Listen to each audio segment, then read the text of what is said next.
estafeta literaria.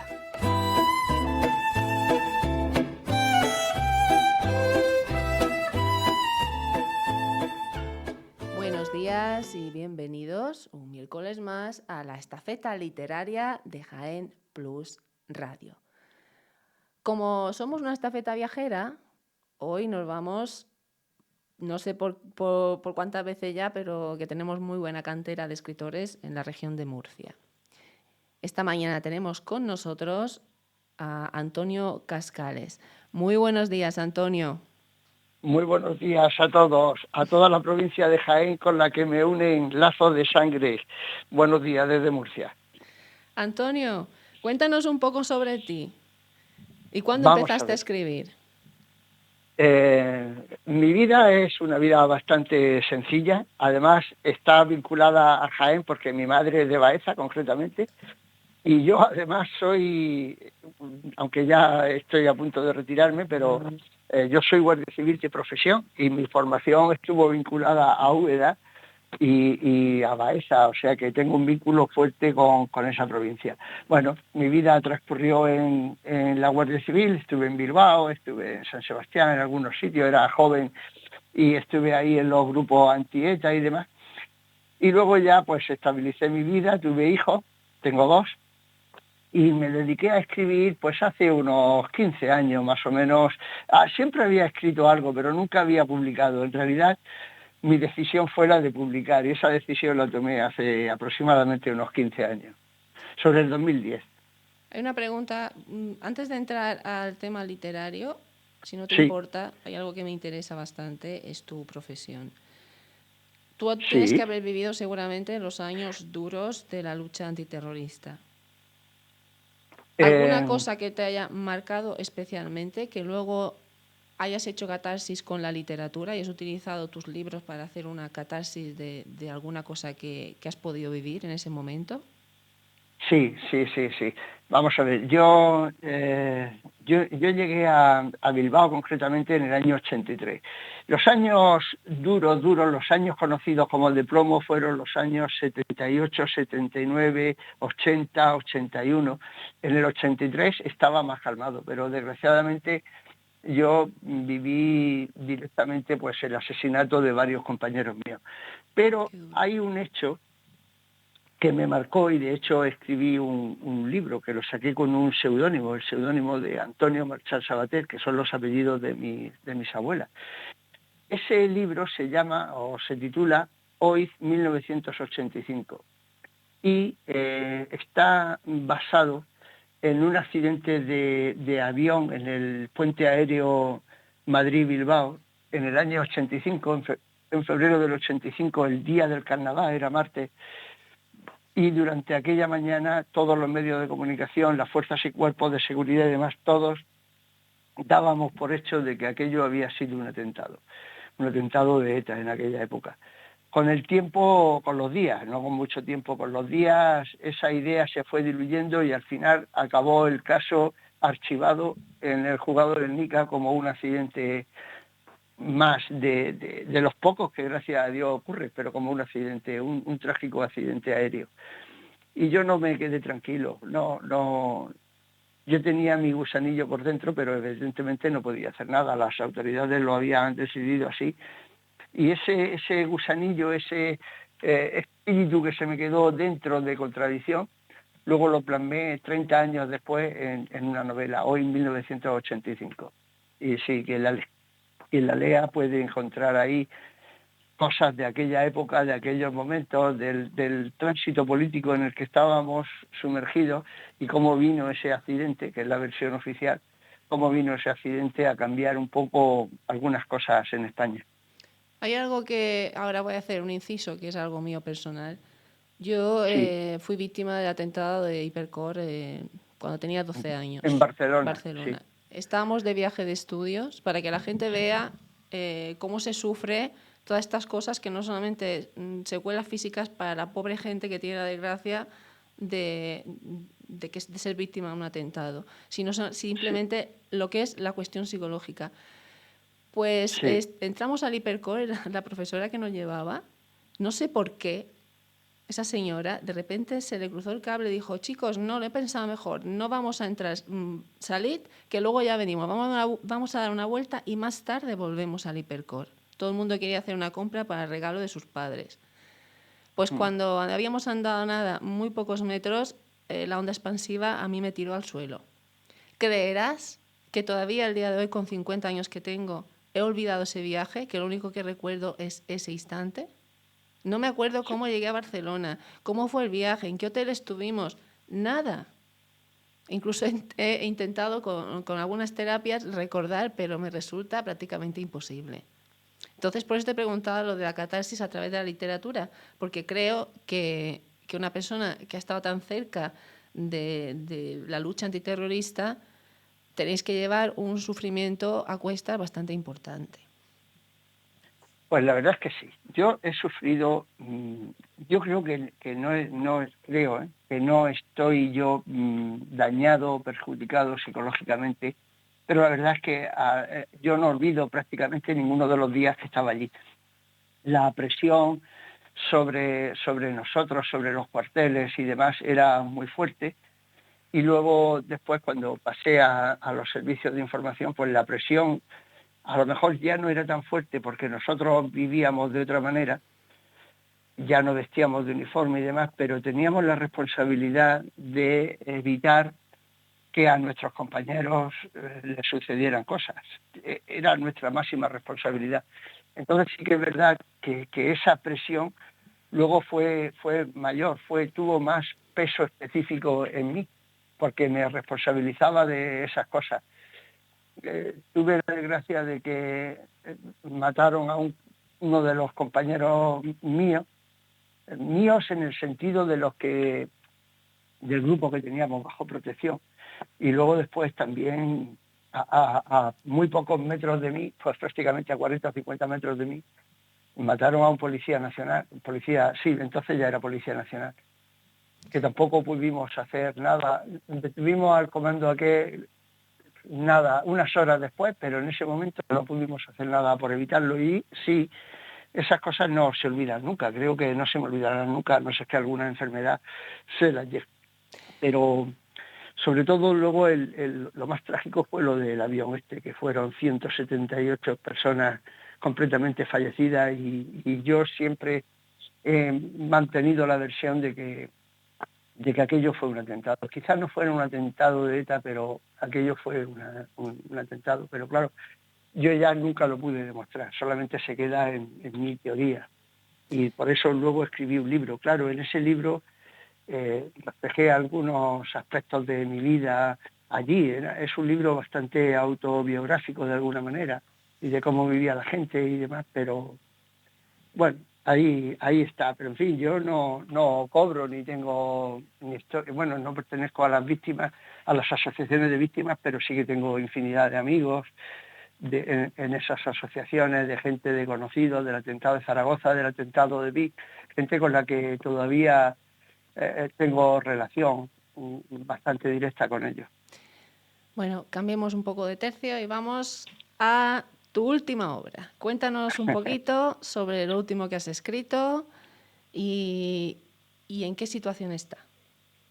Vale, la novela se llama El informe Manzini, se escribe Manzini, ha salido publicada el 10 de abril, está ahora mismo, he hecho ya algunas presentaciones, pero todavía estamos empezando.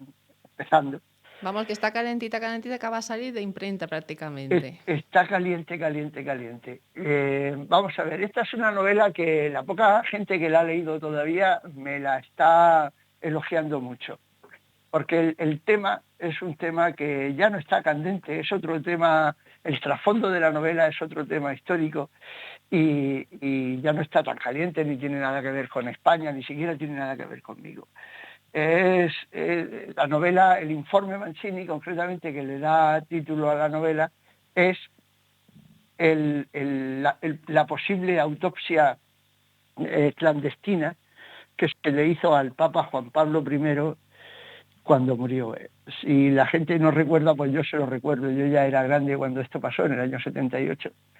aquel papa murió después de 33 días de papado. Iba a hacer una serie de cambios en la Iglesia que no tenían nada que ver con la propia obra eclesiástica, ¿no? No tenía nada que ver con el catolicismo. Los cambios que iba a hacer era sobre la financiación o las formas de financiación que el Papa Pablo VI había instalado en el Vaticano. Un tema espinoso, por Y lo visto, en un tema todos los espinoso. papados. Sí, exactamente. Pero este iba directamente al meollo de la cuestión, que era la financiación. Y duró 33 días. Un hombre que era deportista, que tenía 64 años, creo que ahora mismo no lo recuerdo, pero 63 o 64 años, era un hombre joven, se cuidaba bien. El único problema que tenía era un problema que era una garantía de vida, que es que era hipotenso, padecía de tensión baja, y sin embargo, 33 días después de asumir el papado, apareció muerto con los papeles en la mano en los que tenía escritas las notas sobre los cambios que iba a hacer justo al día siguiente, los cambios de personal en la curia, las relevaciones que iba a hacer y demás. Y apareció muerto de un infarto, sin que nadie se lo esperara, un infarto repentino en su cama. Entonces yo a partir de ahí construyo, porque es cierto que se habló mucho en aquella época de que le habían hecho una autopsia clandestina. Este papa lo descubrieron sobre las 4 de la mañana, descubrieron su cadáver, y a las 12 de la mañana ya estaba eviscerado y embalsamado, o sea que nadie le hizo una autopsia oficial. Sin embargo, sí que corrieron rumores de que había una autopsia clandestina por ahí. Bueno, el recorrido de esa autopsia es el informe Mancini, el recorrido que pudo tener. Y luego ya lo que me decidió a dar el paso de escribir la historia que yo tenía en mi mente de siempre, lo que me dio la fuerza para pasarla a negro sobre blanco, como se suele decir, es un libro de Estefanía Falasca, una periodista del Vaticano, en la que en el año 17 escribió, con permiso del Vaticano, pidiendo perdón por el oscurantismo con el que se había tratado aquel proceso, aquella situación, ¿no? La muerte de este papa, el hecho de haber escondido que había una mujer en su habitación, que lo tuvieron escondido toda la vida, en ese libro ya lo reconocen y demás.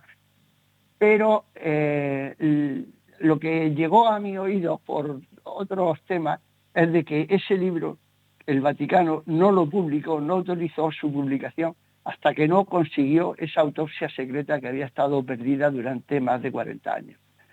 Esta es la trama del libro y hasta ahí puedo leer.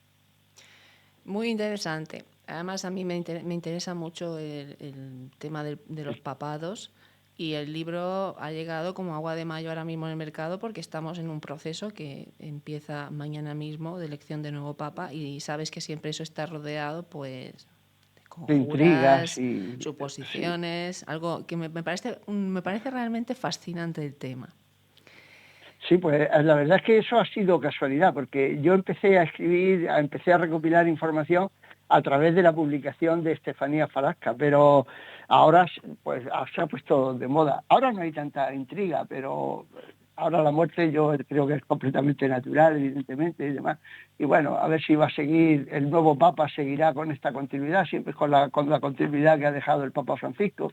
Pero bueno, siempre hay expectativas, sí. Supongo que siempre has sido un gran lector. ¿Cuál fue la primera semilla que hizo que Antonio Cascale fuera escritor? He leído mucho, siempre, toda mi vida he leído mucho. Pero voy a decir, alguien estaba esperando alguna obra así.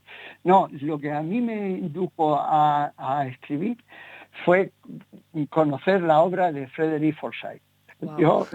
A mí me encanta Frederick Forsyth. No sé si mucha gente lo conocerá o no, pero esa forma de escribir sobre la realidad de un momento, inventándose una trama, a mí me dejó fascinado. Yo ya había leído, cuando conocí a Frederick Forsyth, ya había leído los episodios nacionales de Galdós y demás. Ya ese tipo de novela costumbrista, ese tipo de novela que tiene un trasfondo histórico, a mí siempre me ha encantado, y siempre me ha encantado la novela policíaca. Cuando conocí a Frederick Forsyth vi que aquello se podía unir perfectamente. Y a partir de ahí dije, ¿yo por qué no lo puedo hacer? Y es a partir de ahí justo cuando decidí que escribir no, porque yo ya tomaba notas y tomaba muchas cosas, pero intentar darle una coherencia, hacer una novela e intentar publicarla.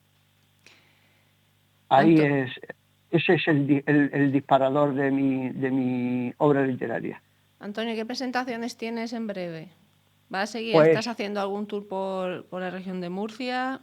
¿Estás ahora invitado a alguna mismo feria? acabo de venir he estado en la feria de Torrevieja, he estado en la feria de Valencia y ahora el día 20 de mayo presento en el Centro Cultural del Barrio del Carmen, un barrio muy famoso de aquí de Murcia, que es un barrio pero prácticamente en la mitad de la ciudad o el embrión de la ciudad. Pues en su centro cultural presento esta novela el día 20 de mayo.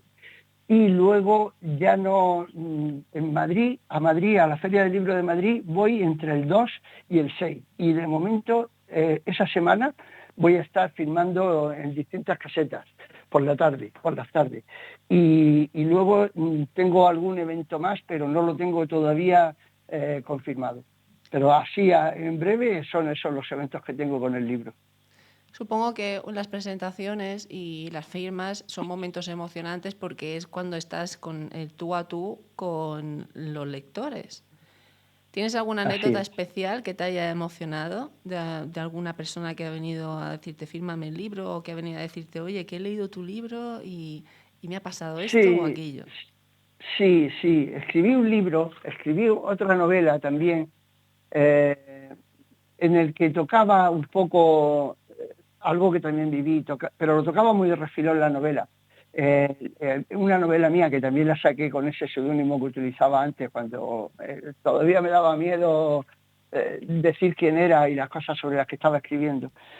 Escribí una novela que se llama Bajo la Cruz de Lorena. En realidad, esa novela, los protagonistas de esa novela, el trasfondo de esa novela es los exiliados de la guerra civil en Francia, en los campos de concentración de Francia, antes de la Segunda Guerra Mundial.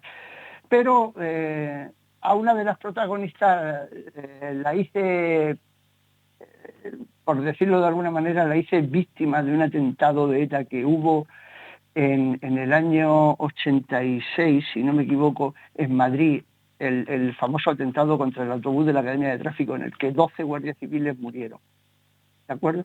Esos guardias civiles fueron un poco posteriores. Yo había ido por delante de ellos y demás.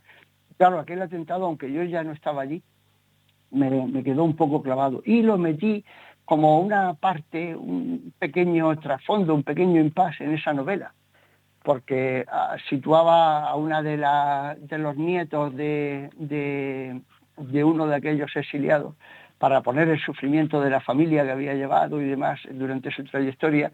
Lo puse como víctima de ese accidente. Y luego en unas firmas me aparecieron varios compañeros que yo no conocía y demás, dándome las gracias, y una asociación que habían creado y demás. Y estaban allí, la verdad es que me tocaron un poco la fibra, ¿no? Porque yo no era el tema de la novela, era un tema secundario que se me ocurrió meterlo ahí, pero sí que tuvo más aceptación ese tema casi que el que yo luego quería tocar, evidentemente entre esas personas, ¿no? A los demás yo conseguí el efecto que quería, pero entre esas personas el efecto fue otro que no esperaba, y es que las novelas también cobran vida. Nosotros las escribimos, pero luego en manos de cada persona, cada personaje es distinto y cobra una vida distinta, y eso me di cuenta, con esa novela me di cuenta de eso. Y ya para terminar, dinos, ¿qué estás leyendo ahora mismo? Es una pregunta que siempre le hago a todo el mundo porque me parece realmente interesante saber qué tenéis, como dicen, en la mesita de noche, la gente que escribís. Mira, acabo de terminar un libro de Lorenzo Silva, que no me acuerdo bien del título, pero es el último. Es que ahora mismo no me acuerdo del título concretamente. Y estoy ya prácticamente terminando otro libro que es El secreto de Sant'Angelo, lo escribió un valenciano, sobre el posible doble de un papa, de León XIII y demás. Y tengo en la retaguardia, para empezar, que tengo muchas ganas de empezar a leerlo, Flores de papel, de una periodista saharaui que habla sobre cómo vivió su familia la pérdida del Sahara. Y oí su presentación por la radio, como ahora mucha gente me estará oyendo a mí. Me gustó el tema, compré el libro y lo tengo ahí pendiente para empezar a leerlo, pues posiblemente en estos próximos días. O sea que eso es lo que tengo en la mano. Antonio, ¿sabes lo maravilloso que es conocer a personas como tú? Que cada uno tenéis una vida muy rica, literariamente hablando, y que nos ofrecéis a los lectores un abanico tan grande de posibilidades de vivir otras vidas y vivir otras historias que me resulta realmente apasionante hablar con personas como tú. Muchísimas gracias por el tiempo que nos has dedicado y a todos los lectores, a todos los oyentes y a todas las personas que nos ven por YouTube, buscad a Antonio Miguel Cascales y sus obras porque no tienen desperdicio ninguno. Muchísimas gracias, Antonio, por tu tiempo. Muchísimas gracias a ti por el tiempo que me has dedicado, por la oportunidad que me has dado de que llegue a tantísima gente, y muchísimas gracias a ti por escribir tan bien como escribes, que tú también tienes lo tuyo. ¿Ah, sí? A ver, ya hablaremos, a ver dónde me has leído tú. Vale, de Muchísimas gracias acuerdo. por todo, Antonio. Que tengas un buen día. Gracias. Un abrazo muy grande a ti y a todos tus oyentes y a la provincia de Jaén, con la que ya, como he explicado al principio, estoy muy ligado. Hasta pronto, Antonio. Muchas gracias. Hasta pronto, adiós. Bueno, ya saben, lean, que es muy importante, y todos los miércoles tenemos aquí un descubrimiento nuevo, un autor que a lo mejor desconocían.